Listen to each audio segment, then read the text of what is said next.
Hey y'all, welcome back to my channel. Welcome back to another video. All right, you guys, Pastor Shakema here. We are on the 40 Days of Love Challenge. It is day 12. How'd you do? These are the questions that we're asking. I'm asking. Maybe nobody else is asking. Maybe your spouse doesn't even know you're daring them. But guess what I'm doing? I'm asking. And I'm asking you. You're the only person who knows how you're doing. So tell me in the comments. First of all, tell me where you're chiming in from. Tell me who you are, where you're chiming in from, and did you get day 12 done? The other thing I want you to do is I want you to hit like, share. That way it gets out into the atmosphere, out into the algorithm, and it has people come over and hear what we're chatting about. All right, you guys, the 40 Days of Love. Now, today is one of those days, right, where I'm just going to be asking a whole lot of questions, and I'm going to need you to chime in. First question. Did you share? Did you share the video? That's the first question. Second question is, did you let me know who's in here and where you're chiming in from? Probably not, because I don't see anybody. But hey, y'all. Hey, Rita. Hey, Bracelets and Things. And Kim Wilkins and Dive Guy 64, Christy 2224, and Sexy Country Mama. Hey, Nita Knight 58. Hey, y'all. Hey, everybody. All right, y'all. My YouTube folks and my Facebook folks. Hey, y'all. Now, listen, YouTube people, I need y'all to do me a huge favor. I need y'all to watch from Colorado. Well, all righty, Baltimore. Very good. Well, thank you so much. I appreciate that. So hey, Chris from Chicago. All right. Good to see everybody. Here's what I need you to do. I need you to, my YouTube folks, from tomorrow night and all the next nights, I need y'all to kind of watch on my other channel, First Love Ministries with Shakema Wilson. I'm trying to get the watch hours up on that channel. I'm still going to be on this one, but I just need watch hours on the other one. I do see one person over there. It's probably Miss Lynn, because she loves me and she wants to help me. Thank you, Miss Lynn. From Brooklyn. Okay, now I'm from Brooklyn. Where at? I'm from Brooklyn now. Don't let this country southern accent fool nobody, because it is what is it. It is what it is. All right, you guys. So tonight is we're discussing day 12, but then we're going to prep for day 13. Day 13 is going to be one of those that you might have an issue with. There may be some pushback. I hope there's not, but there could be. So day 12, before we jump in, let's look at before we do that, here's a question that I wanted to ask as well. Hey, Miss Sue, how are you? How many of us invest into our marriages? And if you're investing into your marriage, what are you investing? Now, I have a ton of books. Now, I don't have a husband where I can go out and do stuff. I can't go to marriage retreats. I could, but most times singles aren't invited. Hey, Ladybug. Most times singles don't get invited to those types of things. It typically is exclusive for married couples.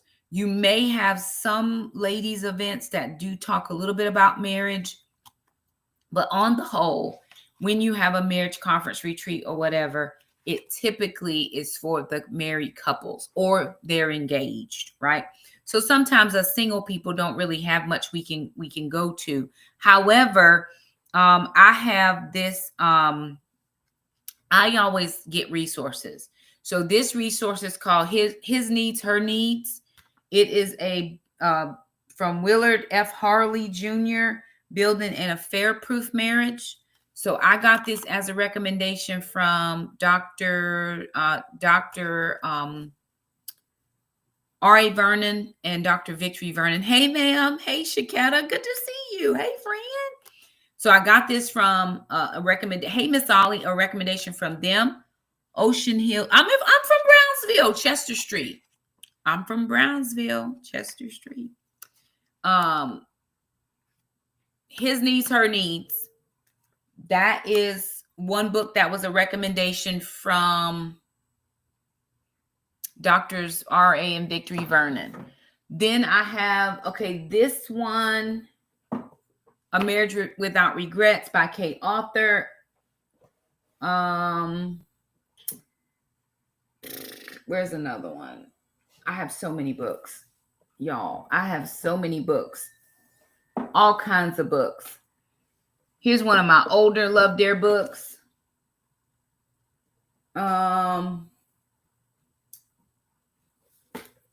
I have books from Miles Monroe, books from Michelle McKinney Hammond on marriage or singleness, prepping for marriage.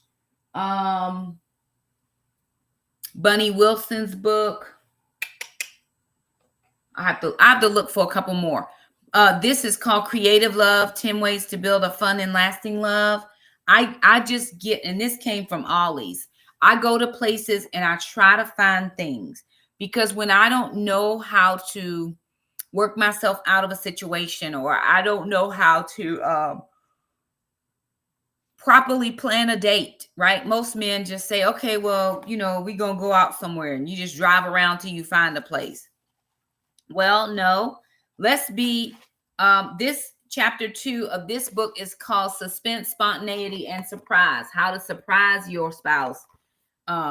Take your love on an adventure, right? And it's all scripture based in here. Let me see if I can find some other. Creative communication is chapter 1. It's called Words That Weave. Creative communication that strengthens and heals. Chapter 3 is called Strands of Togetherness, the principle of sharing. Lock It In is called Making Memories and Marking Moments. Pomp and Circumstances, making the most of a special occasion. 2 to Tango, how to creatively navigate conflict. I probably should have read that one for day 13. The Joys of Generosity, giving creative gifts. So this is just a wealth of resources. Play dates and date nights. Want to go out with me? A Lifetime Warranty, Safeguarding Your Love Story and Dreaming Together. Casting Vision, Creating Mission, and Committing to Your Values. Most people haven't heard of any of those types of things, but yet we are out here being married to somebody, or we're out here playing house with somebody. That's even worse, because at least the marriage, you got, a guarantee. Playing house, ain't no guarantee he gonna be there today or tomorrow, or she is either. So again, how many of us really have committed to learning all we need to learn about our marriages and doing the work? We got to put in the work up front if we want to be able to recoup something. Whatever you sow is what you're going to reap. That is the law of sowing and reaping, or at least we hope that is what is going to be happening. But not everybody is doing that. And so if you're not, why not? And if you have, what was the results? It didn't work. Did you try something else, or did you just give up after the first time it didn't work? Some people are doing things over and over and over and over and over again until you get it. Okay. 75 medium, right? I started 75 medium on January 1st. I made it through the 4th. On the 5th, I had to be out of town and could not do my water goal. So I had to start over on the 6th. I worked all the way up until what was Tuesday night. Tuesday of this week was the 14th. And I could not get my exercise in because I had been out all day. I had church late. I did this late. And then by the time I was going to be doing exercise, it was going to already be 11 o'clock. And I have to get up early for work the next morning. So guess what? I started again. Now tonight, I still have one more good bottle of water to drink to make half my body weight in water, or I'm starting again tomorrow. So that's okay if you didn't make it happen the first time. How about we keep trying until we get it right? But some of us have a habit of giving up way too soon. So I just want to encourage you. And here's the thing too. All the books in the world won't save your marriage. You have to apply what you read. You have to apply what you learn. Really, the only book you need is the Bible. It tells you clearly how to love your spouse and how to esteem your spouse and how to respect your spouse and how not to spend too much money and how to have a good budget and all that. But I know sometimes people find it challenging to read the Bible. So he allows people like me and others to write books on how you can do certain things. And so it will behoove us to take advantage, right? I'm going to go buy, just to get a number one at Chick-fil-A, add cheese, hold the pickle, is going to cost me $15. I could have bought 2 books on marriage. Priorities, right? Just that one, the last chapter in this book, Creative Love, which I found at Ollie's for $4.99. I just go in the Ollie section. I go in the Ollie section, in the book section, and I just start looking for stuff till I can find something that meets what I need. It is very important to give yourself grace. I say, hey, I don't intentionally try to fail, but my time limit did not allow it. And so, hey, there's always tomorrow. Now, I have to eat a specific eating plan. I made sure I got my eggs in this morning. But I like this last part. It's chapter 10, Dreaming Together, Casting Vision, Crafting Your Mission, and Committing to Your Values. It is the 16th day of 2025. And how many of you married people have sat down with your spouse and crafted out what 2025 is going to look like for your marriage? I'm not talking about for your business. Your business plan is on point. You got bullet points. You got the fancy cover. You got it in a spiral bound notebook. You looking great, but your marriage is raggedy. Have we sat down and talked about what it is that we want to do together? Have he casted vision and you called it? Or did you cast your vision and he called it? Did we sit down and dream together? Do we even know what dreaming together looks like? Have we ever dreamt together? We slept together, but have we dreamt together? Oh, glory God. I felt that way down deep in my spirit. Okay?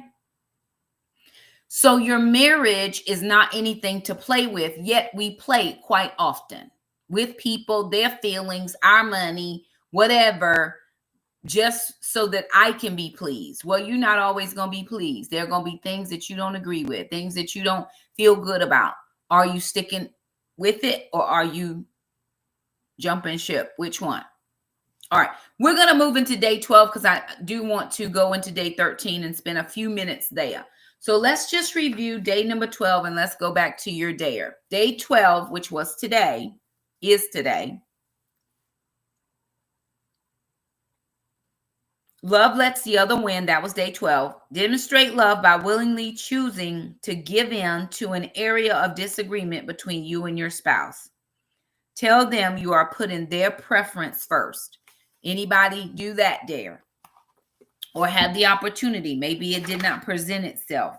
But the next time there is an opportunity where you have to either hold out or give in, perhaps you would see their side of it as way more valuable, or I'm not choosing to fight this battle that I know I can't win.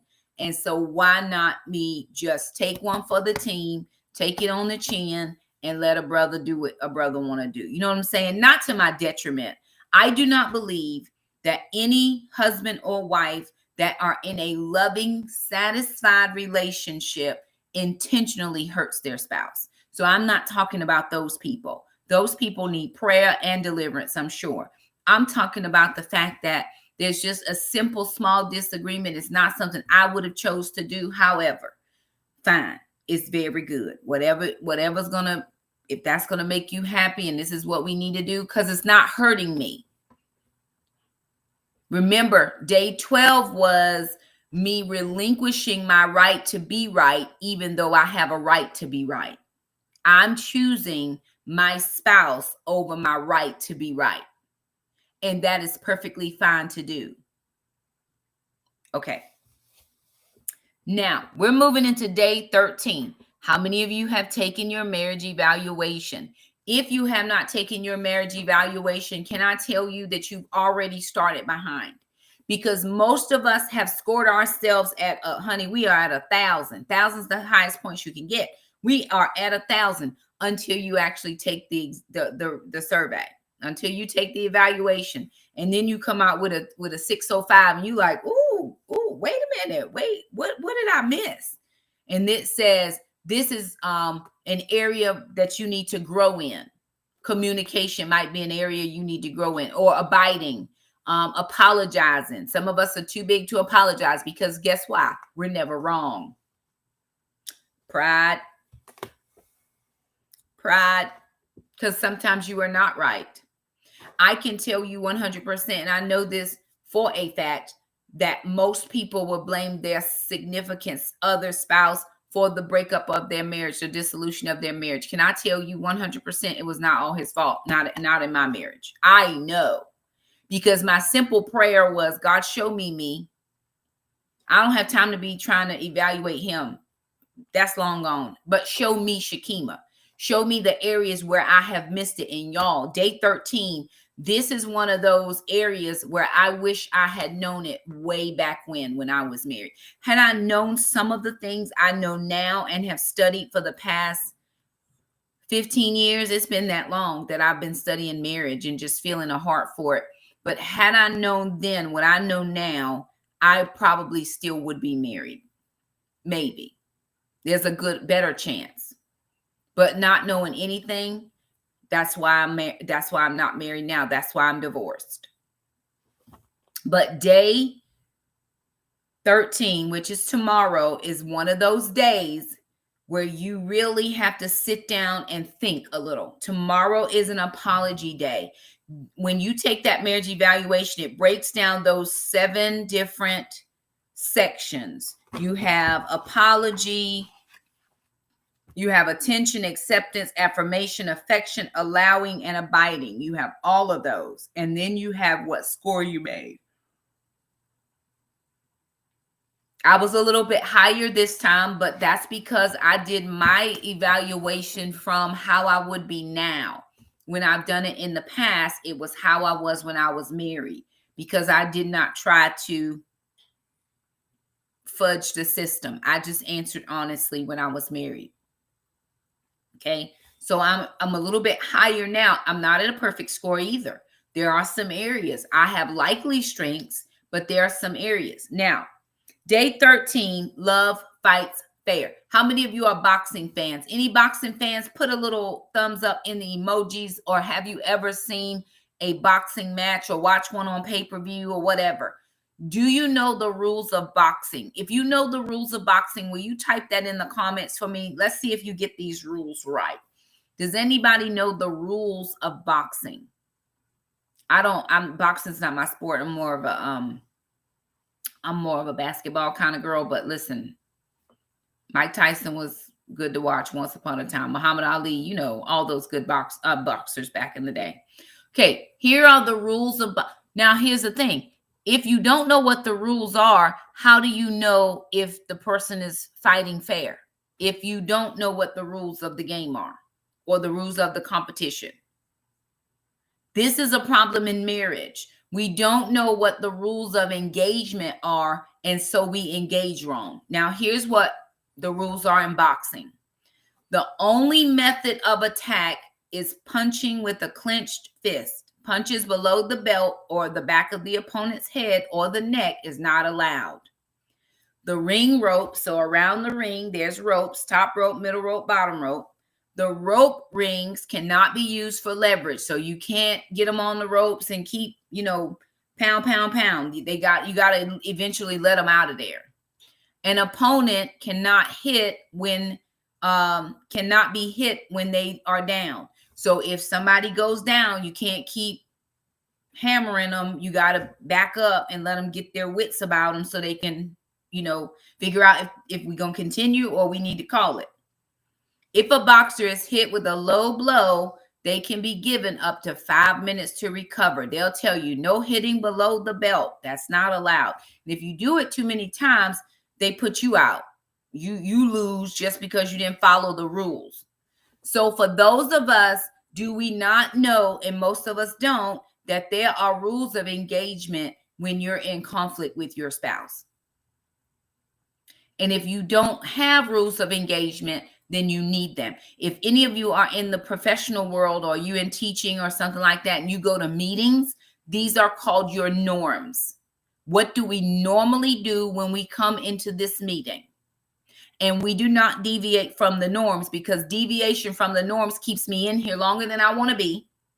I have 30 minutes. So one of our norms is this meeting will be 30 minutes only. That's it. It is not 40 minutes. It ain't 50 minutes. It's not. No, if anything longer than what I agree to is now no longer productive. So what we're doing here in this day 13 is we're figuring out how to engage when there is conflict. Mark 3:25.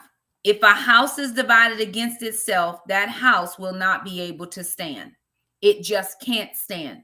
You've heard it differently. It says a divided house will not stand. It just can't. Because when you split the house in two, there's nothing solid keeping it up. Some of the walls have been broken down. The foundation is broken. Eventually, the house is going to crumble. Now, your source verses for day 13 are 1 John 1:8, Romans 12:18, Matthew 18:21-22, and James 5:16. So let's just run over if we have our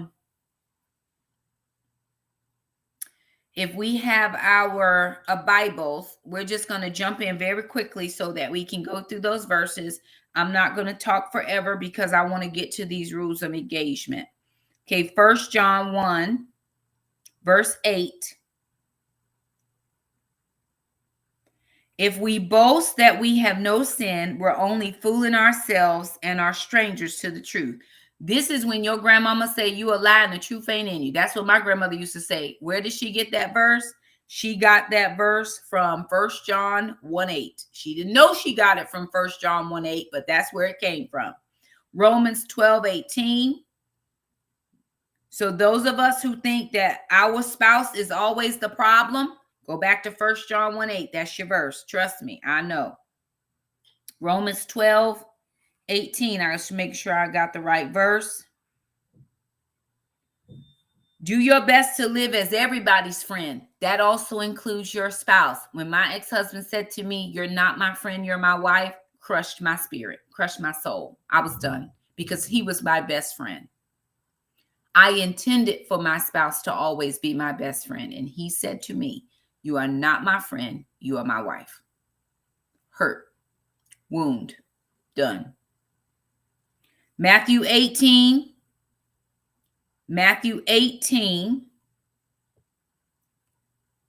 21-22.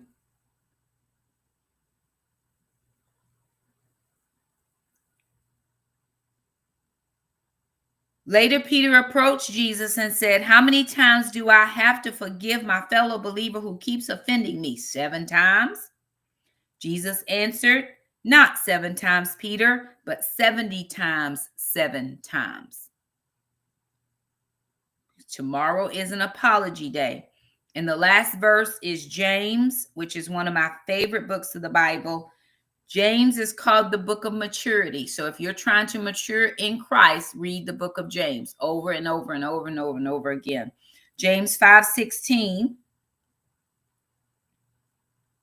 Confess and acknowledge how you have offended one another, and then pray for one another to be instantly healed. For tremendous power is released through the passionate, heartfelt prayer of a godly believer. Another translation says the fervent, effectual prayer of the righteous avails much.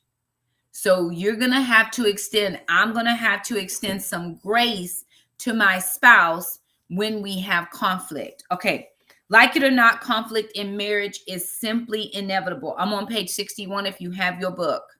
Conflict is a serious disagreement. Now, I wanted you to notice that it said a serious disagreement. Serious in this particular definition is used as an adjective to describe the disagreement, because he simply could have said it's a disagreement. However, conflict is a serious disagreement. We are on a whole nother level. We don't just disagree. We are on serious disagreement. We on not the same page. We ain't in the same book. We ain't about to be in the same house if you keep acting like you acting, because we're at serious disagreement right now, ma'am. We are at conflict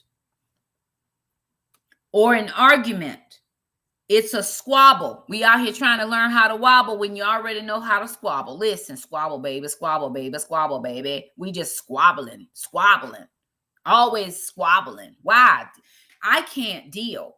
I do not 100% have all of that conflict going on in my house. I grew up with it my whole life. My grandparents argued every day for 50 years. Every day for 50 years. I can't do it. I have peace in this valley. We in unity.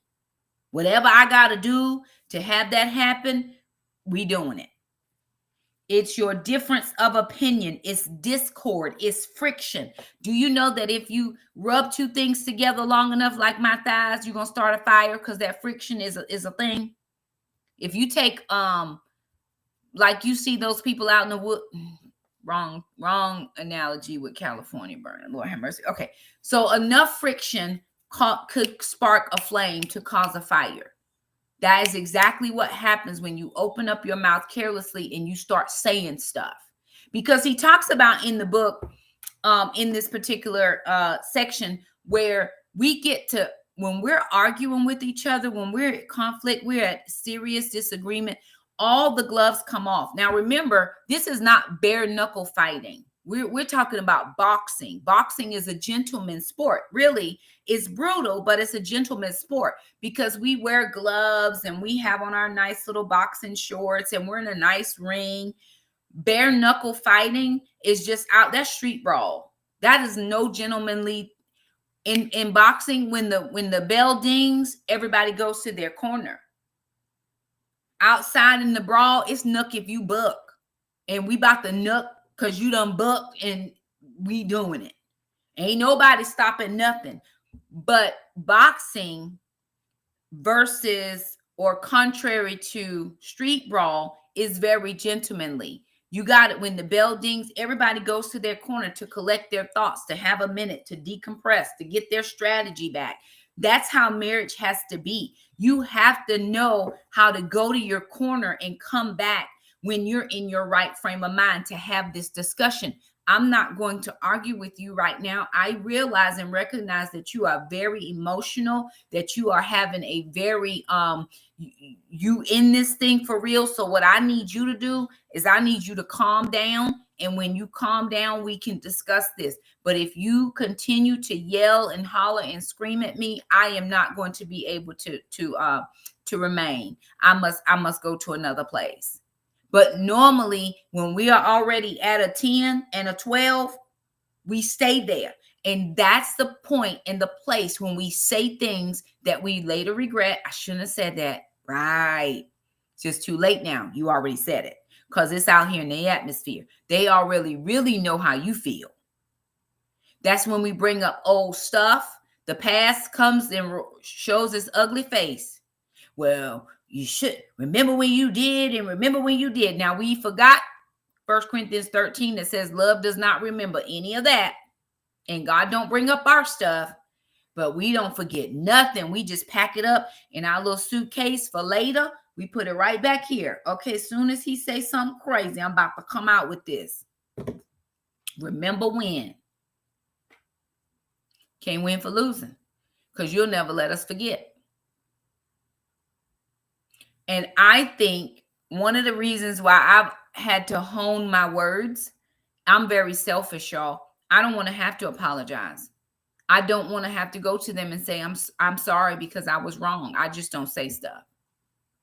Let me get my mind together before I engage. Because if I'm not together, I'm going to say things that are going to hurt. I'm going to say things that are going to wound. I'm going to say things that are going to do major damage. And I've not used anything except my words. If you don't think that words are powerful, I promise you that you are not thinking straight. Because I can do more damage here than anything else I could have done otherwise.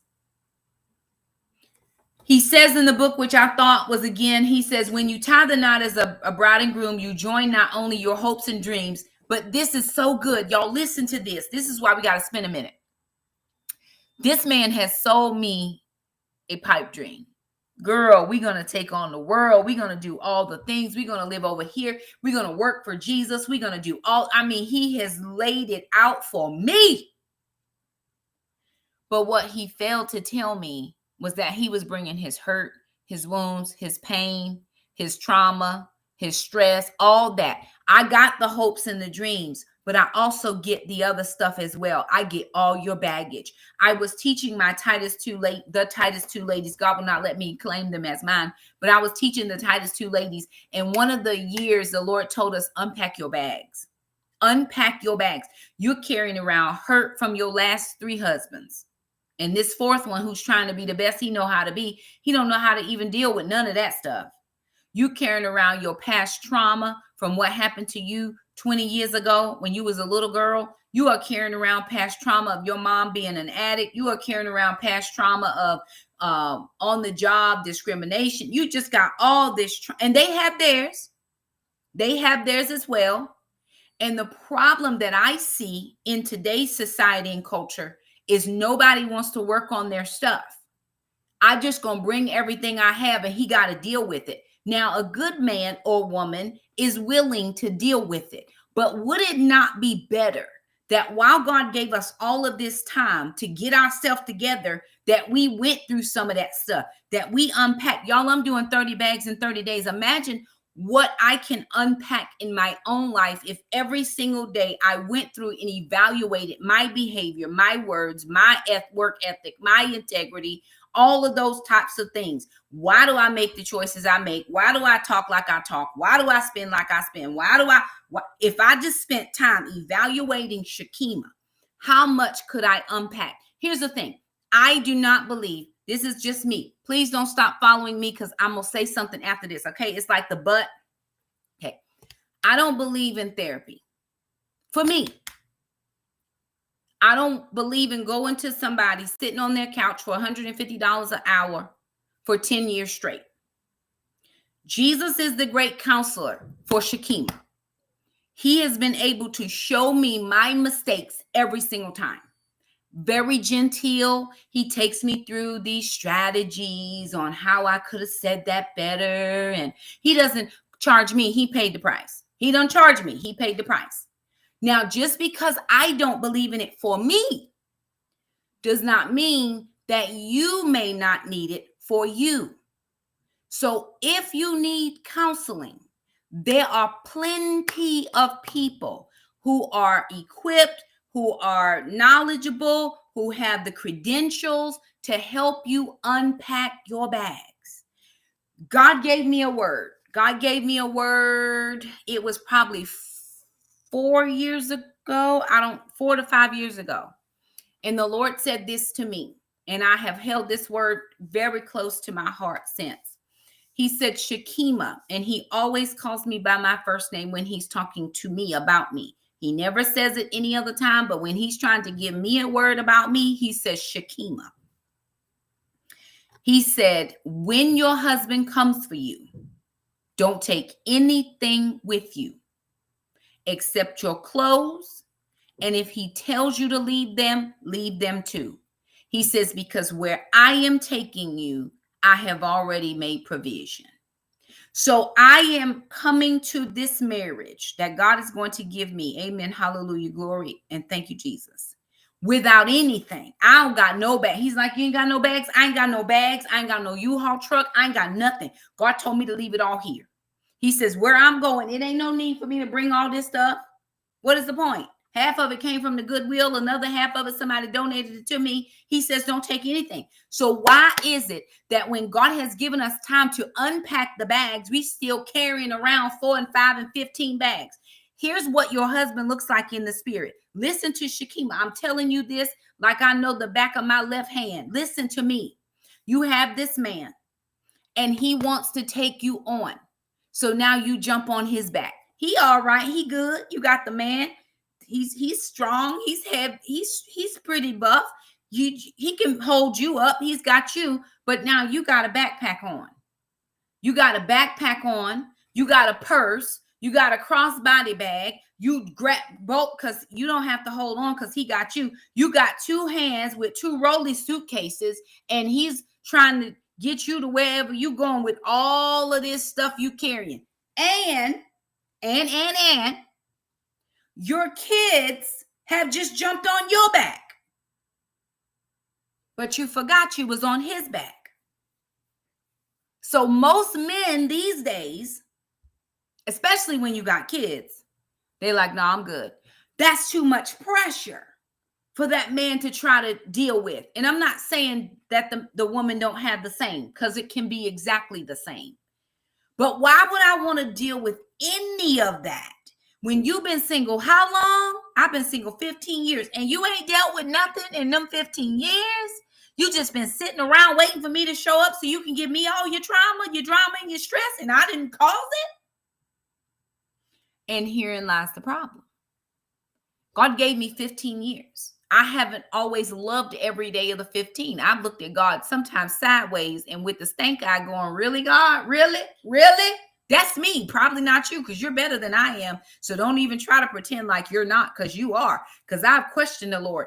But what I have been thankful for is the last 15 years, and probably not even the first 3 years, but the last 12 years, that God has allowed me to sit and study how to be somebody's wife, how to unpack it all, how to deal with Shakema, how to be empathetic, how to give a shoulder to lean on, how to be that person my husband needs, how to be an encourager.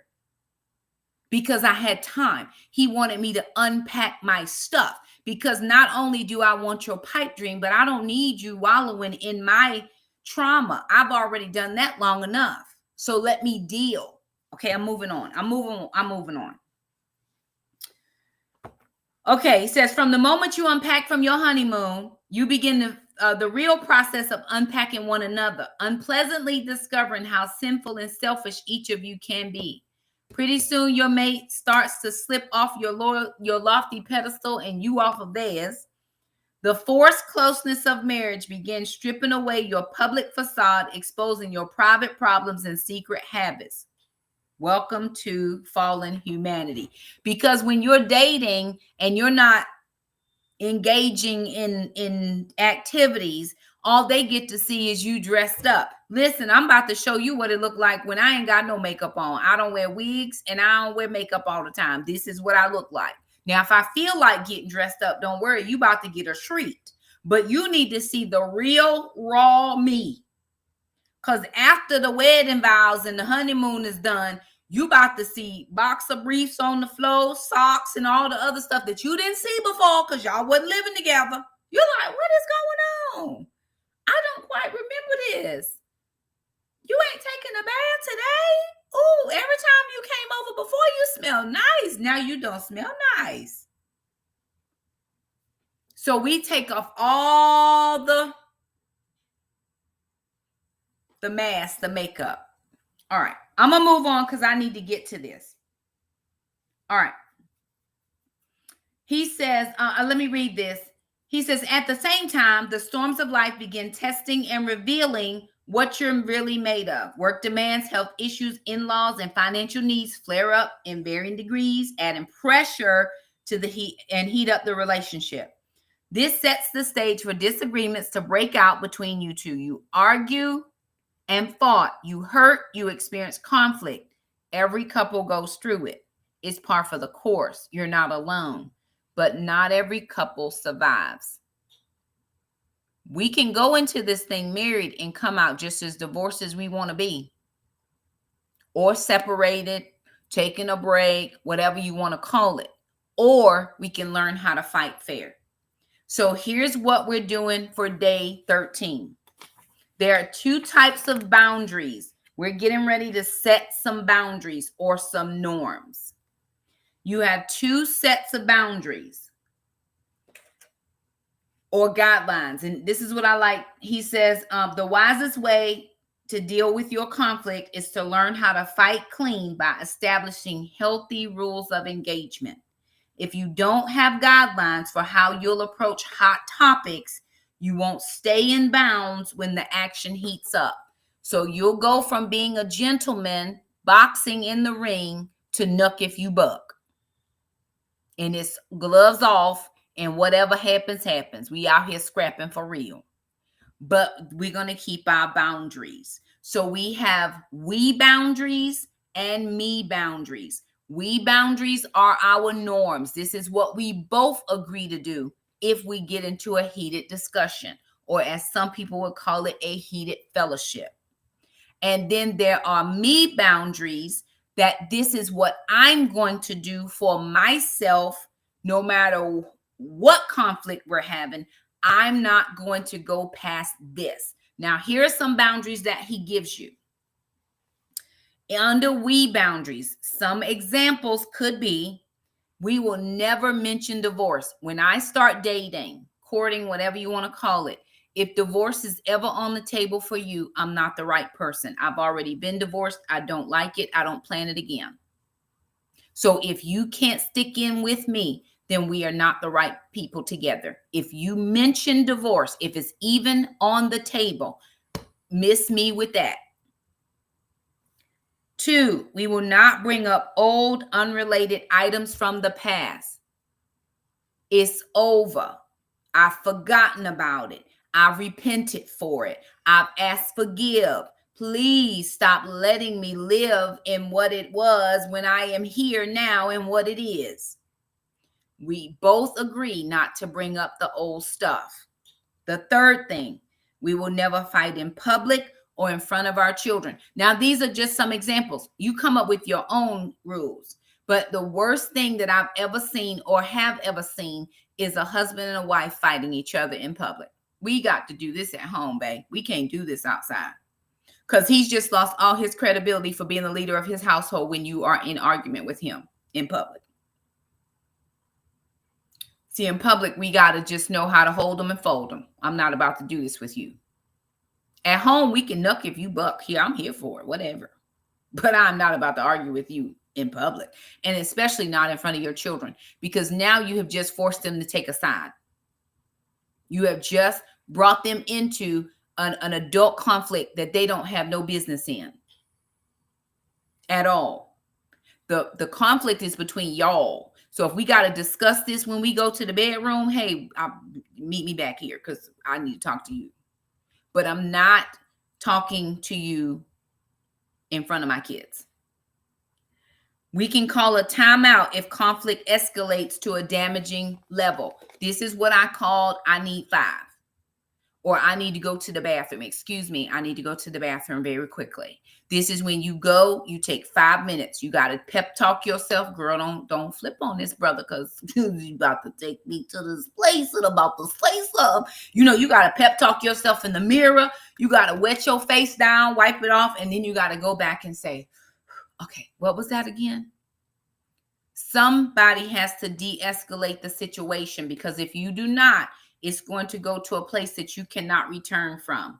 Another one, we will never touch one another in a harmful way. The moment you put your hands on me, the moment, not 10 minutes from then, the moment that is it, I am out then. It's ain't no apologizing. I'm telling you me. I'm telling you Shakema.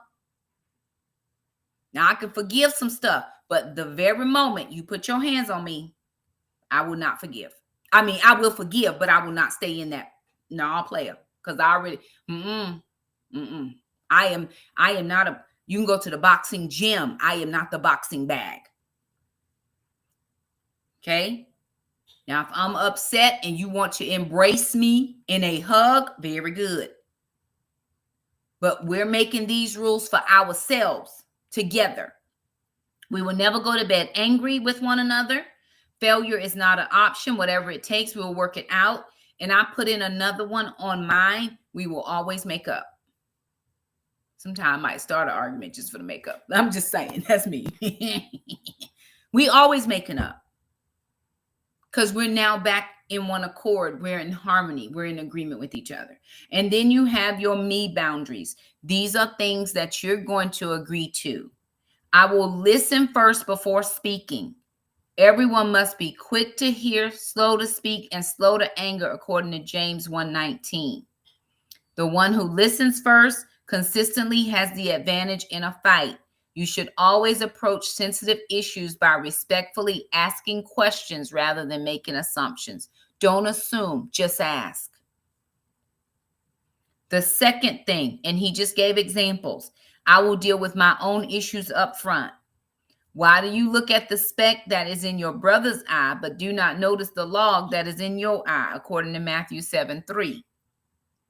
If you quickly admit where you were wrong and apologize first, you disarm your spouse and neutralize the ammo they were using against you while leading the way for them to deal with their mistakes as well. You're right. My bad. I apologize. I'm sorry. I shouldn't have said that. I popped off too soon. I wasn't thinking. I didn't listen clearly. And as soon as you apologize, the argument is over. There is no more conflict because they don't know what to do with that. They was coming back with their next best comeback, and you just said, I'm sorry. Do you not know how this is supposed to go? You ain't supposed to apologize. We supposed to argue this thing till 3 a.m. Oh, no, we ain't. Oh, no, sir. My bad. I apologize. I did not understand all that you needed, said, and whatever. Tell me again. My bad. 3, I will speak gently and keep my voice down. A gentle answer turns away wrath, but a harsh word stirs up anger. Proverbs 15:1. People tend to mirror their enemy in a fight. The more intense they get, the more intense they get. You get loud, I'm getting loud. You get feisty, I'm getting feisty. You take off your earring, well, here come mine. Oh, no, you're not about to outdo me.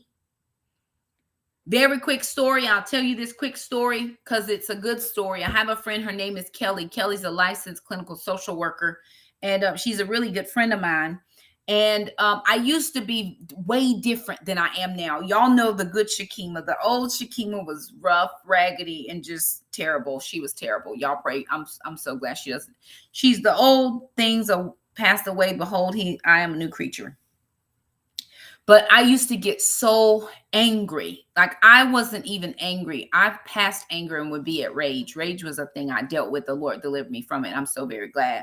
He delivers people from all kinds of things. He delivered me from rage. I never had a substance abuse problem. I never had an alcohol problem. I had rage because there was so much damage done to me in my childhood that thing just sat in me. And when people would get on to that last very nerve, then the rage would come out. And it was not a good thing. God delivered me and I'm thankful.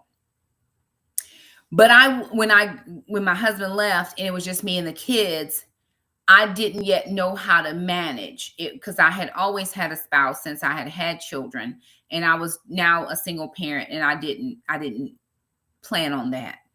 And so I remember one day I had been gone. I had a small kid. I had a teenager. I had a adolescent. And a baby, and I was trying to do all the things. I'm trying to single parent. I'm trying to work jobs. I'm trying to do all the things to make ends meet, to put food on the table, and I'm frustrated. So I walked in the house, and the trash had not been taken out. I could smell the trash as soon as I walked in the house, and I blew my stack. Totally blew my stack. So I called my friend Kelly, and I'm just like, you got to talk me off this ledge because I'm about to snap on these people. I don't understand. They know I work hard every day, and they just, all I needed was the trash to be taken out. I just was going on and on and on. And she said, Shakema, she said, you have to not respond the way you always respond. She said, your kids expect you to blow up on them. She said, they expect you to be angry and they expect that rage to come out. You have to not respond that way, and you will unarmed. They won't even know what to do with you. And I started thinking about that thing. My son Training was probably 14 or 15. He's 28 now. So this has been a long time ago. Thank God. Whew. Thank you, Jesus. About 14 years now.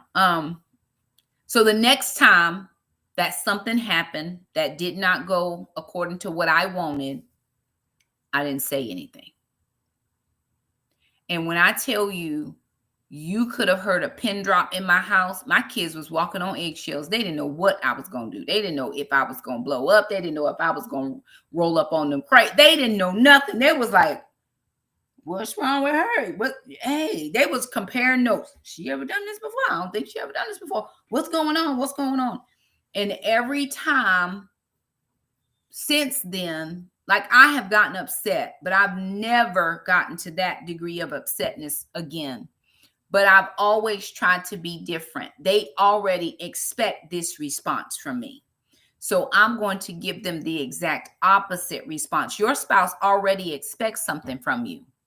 They know how you're going to be. They know how you're going to respond. They know how you're going to blow up. They know all the things. So what you got to do is hit them with something different. You got to do it differently so that they're not on their guard. They're like, I don't even know what's going on. But not did that do anything to my children. It began to make me think what peace could be in my house, what it could really be like when I was not so emotionally involved with whatever that decision was, or emotionally involved with whatever the task was that they didn't do that I gave them to do. I had to bring it down.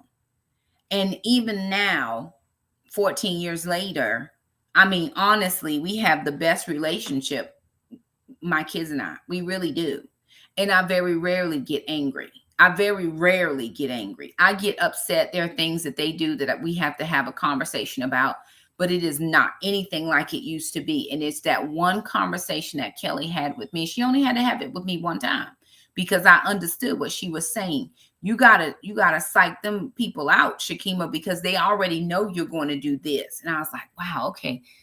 And I had to self-talk. I had to talk myself, Shakema, don't you do it. Don't you get angry. Don't you do it. Because I know me. And so that has worked for me. That strategy has worked for me. Fighting fair means changing what you fight with, disagreeing with dignity, building a bridge instead of burning one down. Love is not a fight, but it is always worth fighting for. Tomorrow, you're there for day 13. This is probably one of my favorite days because I like the rules of engagement. Talk with your spouse about establishing healthy rules of engagement. How are we going to deal with conflict? Right now, all we do is argue. I need it to be different. So we need to sit down and come up with something that works for both of us.